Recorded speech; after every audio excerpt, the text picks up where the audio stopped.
Hey, it's Rebecca with Raynell Studio, and I'm back with another pedicure video. This one is a little bit short. I don't know if it wasn't recording towards the end or what happened, but we have a shorter video today. Here I'm just applying my replaceable pads to my foot file that I've been using recently. I usually use my Angel Feet file, but I have not been able to purchase one, so this is what I've been using. I've got it off of Amazon, and of course the replaceable pads are from Amazon as well. This client is actually someone that I met in nail school, and she does not do nails, so I actually have been blessed with the job of doing her nails for a couple of years now. And she's not a frequent pedicure client, but she did end up going to a salon a couple of weeks ago.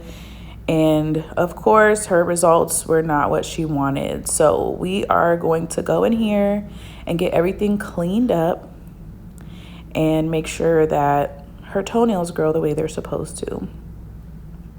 When I first started doing her pedicures, she actually had an injury from a local nail salon. They were trying to trim her pinky nail and ended up cutting her actual toe, pretty much almost snipping it off at the very end of it.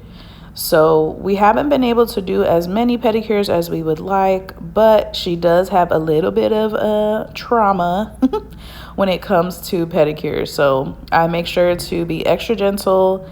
And then it looks like the issue that we have today on her feet is going to be the big toes. Wherever she went, they cut off too much in the corners. So she just has like a lot of skin buildup in there. And I'm hoping that she can be consistent with her pedicures this season so that we can get that cleared out and get that perfect square toenail that she has always had.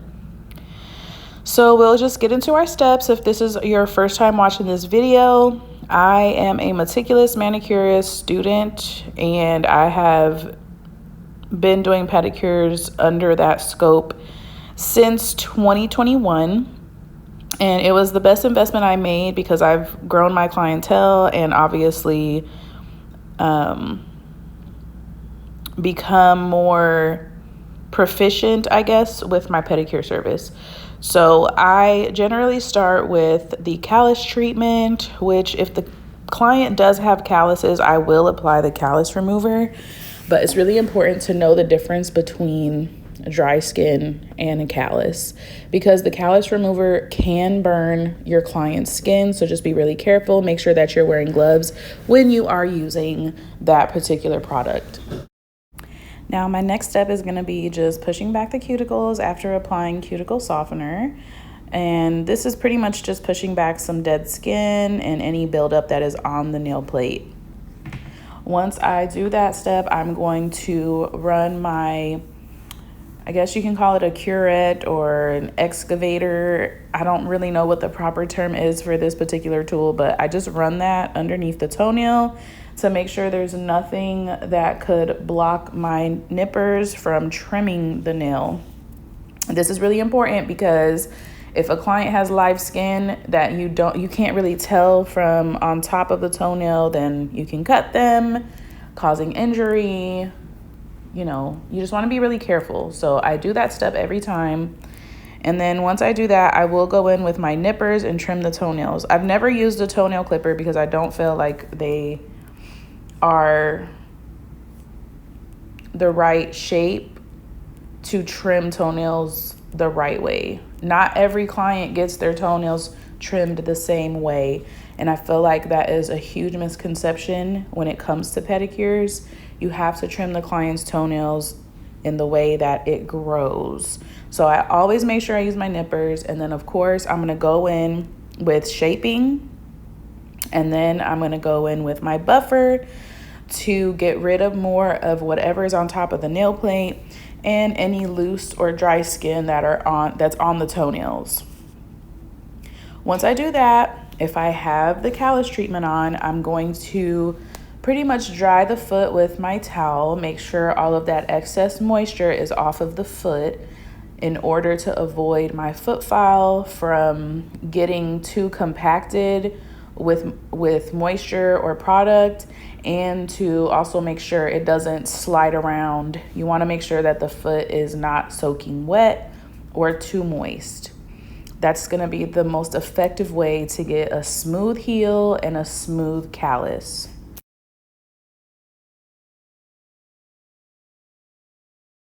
And today's video is in 2x speed. I will not be adding any music, so I'm really sorry about that, guys, but copyright restrictions are really tight on YouTube. So just to avoid any problems, I'm just going to be uploading these with voiceovers. And of course, if you have any questions or comments, feel free to leave them down below. You can also follow me on Instagram at BeccaB_. And make sure that you subscribe because we have a 10K giveaway coming up. It looks like really soon. So make sure you guys show some love, share these videos, and of course, give it a thumbs up.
Let's talk about trimming toenails. So It is pretty popularly known that you should trim straight across.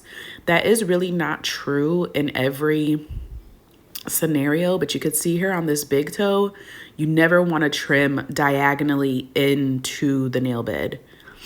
It looks really tempting to do so because it might make you think that you're getting access to whatever buildup is underneath the toenail.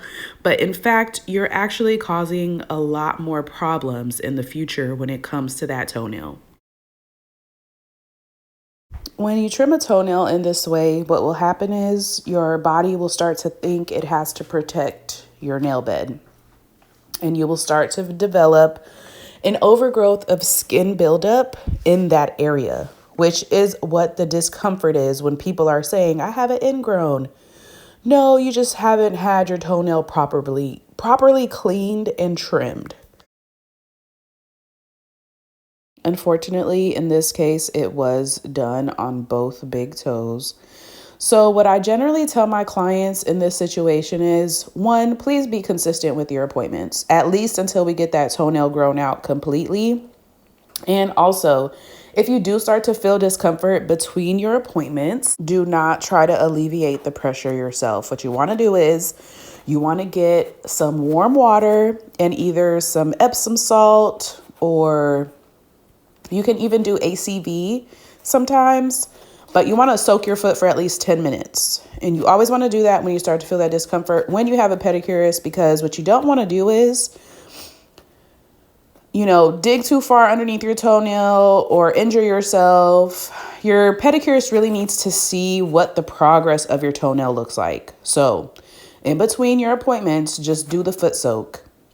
If it's still not giving you any relief, then you probably need to go in early for your pedicure so that your pedicurist can remove whatever is obstructing the path of your nail growing.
Okay, once everything is shaped and filed and you've done all you can to get debris out from underneath the toenail, you're gonna go in with a exfoliator. So I use a sugar scrub, and this just helps to obviously exfoliate the skin and get it ready for moisturizing.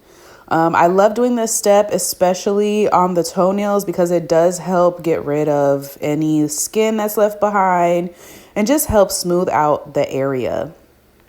After this, I will go in with a massage, and we decided to do the regular polish, black on one foot, white on the other. This chick is an aesthetic girl, and she gets the same thing every time. When her toenails grow out, we will switch to a French tip. And I decided that because she has a lot of discoloration, and obviously her big toes are not in the best condition to elevate that French tip. So we're just going to do full color. And like I said, guys, if you have any questions or comments, feel free to leave them down below. Again, my name is Rebecca, and I hope to see you soon.